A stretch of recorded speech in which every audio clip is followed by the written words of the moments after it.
안녕하세요, 비노트입니다. 삼성은 2021년 3분기 세계 스마트폰 시장 점유율 20%로 점유율 1위의 자리를 지키고 있지만 중국에서만큼은 굴욕적인 성적을 면치 못하고 있습니다. 글로벌 시장조사 업체 카운터포인트 리서치에 따르면 2014년 중국에서 삼성 스마트폰의 점유율은 20%를 넘었지만 2019년부터는 1% 밑으로 떨어졌고 최근에는 0%대까지 점유율이 떨어진 것으로 나타나기도 했습니다.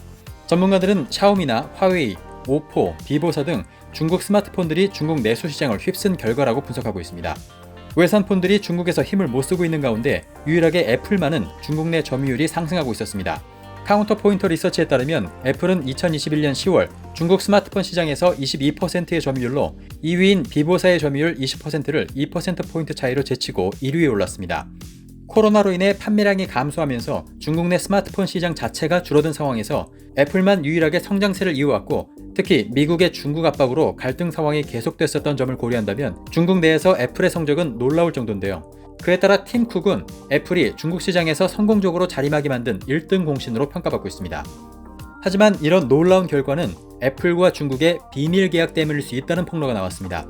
미국의 폭스뉴스와 비즈니스 인사이더, 디인포메이션 등 주요 외신들은 애플의 최고 경영자 팀 쿡이 중국 내의 애플 규제 완화를 목적으로 2016년 중국을 여러 차례 방문했고 중국 관리들과 만나 비밀 계약을 체결했다고 보도했습니다. 보도에 따르면 중국 관리들은 애플은 중국 돈만 벌어갈 뿐 중국 경제에 제대로 기여하지 않는다라고 질타했고 팀 쿡은 이를 달래기 위해서 5년간 2,750억 달러, 우리 돈으로 약 320조 원을 투자하는 비밀 계약을 맺었다고 전했습니다. 이 계약으로 애플은 중국의 새로운 판매점 설립이나 연구개발센터 건립, 재생에너지 프로젝트 진행 등을 약속했고 애플 제품에 더 많은 중국산 부품을 사용하고 중국의 소프트웨어 회사와 더 많은 계약을 맺기로 약속했다고 전했습니다. 또한 중국 대학과 기술 협력을 하고 중국 업체에 대한 직접 투자도 늘리는 등 중국의 경제와 IT 기술 육성을 지원한다는 내용도 담겨져 있다고 밝혔는데요. 실제로 애플은 2016년에 중국 최대 풍력 터빈 제조사인 신장 금풍과기와 계약을 체결했고 2017년에는 아이클라우드 사업장을 중국으로 이전하겠다고 밝혔으며 2018년에는 중국에 3억 달러 규모의 클린 에너지 투자 펀드를 론칭했습니다. 특히 개인정보에 민감한 애플이 지난 5월에는 중국 아이폰 사용자의 개인정보와 데이터를 중국에 넘겼다고 뉴욕타임즈가 보도해 충격을 주기도 했었습니다. 이런 투자와 협조의 대가로 애플은 애플페이와 클라우드 서비스인 아이클라우드, 애플의 앱스토어에 대한 중국 내 제재를 면제받았다고 전했습니다. 이 5년짜리 계약은 2016년에 체결됐지만 특이사항이 없을 경우 자동으로 1년 더 연장된다는 조항에 따라 2022년 5월까지 유효하다고 해외 매체들은 전했는데요. 이런 폭로 내용에 따라 일각에서는 중국 내에서 아이폰 판매량이 꾸준히 증가하고 점유율 1위까지 할 수 있었던 것은 중국 정부의 애플 편의 봐주기 덕분이라는 분석을 내놓기도 했습니다.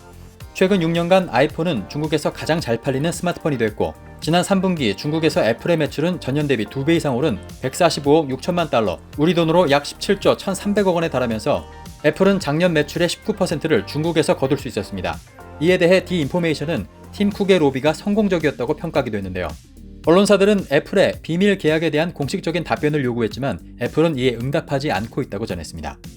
이 폭로 내용이 사실이라면 그 사실만으로도 충격적이지만 우리나라 기업인 삼성과 LG가 직접적인 영향을 받을 수 있다는 분석도 나오고 있습니다. 바로 애플 제품에 더 많은 중국산 부품을 사용한다는 계약 내용 때문입니다. 연간 2억 대 이상의 아이폰을 생산하는 데 들어가는 올레드 패널은 삼성과 LG 디스플레이에서 만들고 있습니다. 삼성과 LG 디스플레이 입장에서 애플은 최대 고객사인 셈인데요.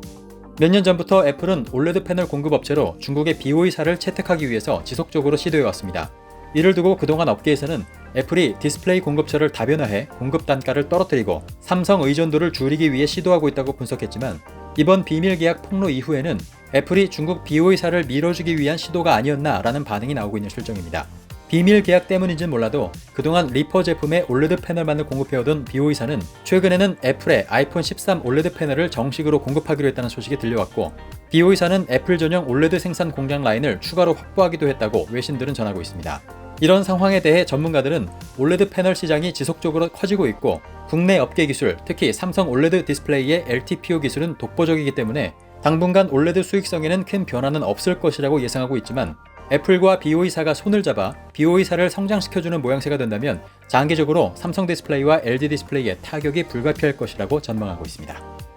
네, 이번 미국 언론사들이 폭로한 중국과 애플의 비밀 계약 내용이 사실이라면 애플이 가장 큰 시장인 중국과 계속 손을 잡는다면 앞으로 스마트폰 시장의 모습은 어떻게 변할까요? 또 우리 기업들은 어떻게 대응해야 될까요? 중국과 애플과의 관계에 주목하면서 앞으로 전해지는 최신 소식들을 가지고 다시 찾아오겠습니다. 그산 비너트였습니다.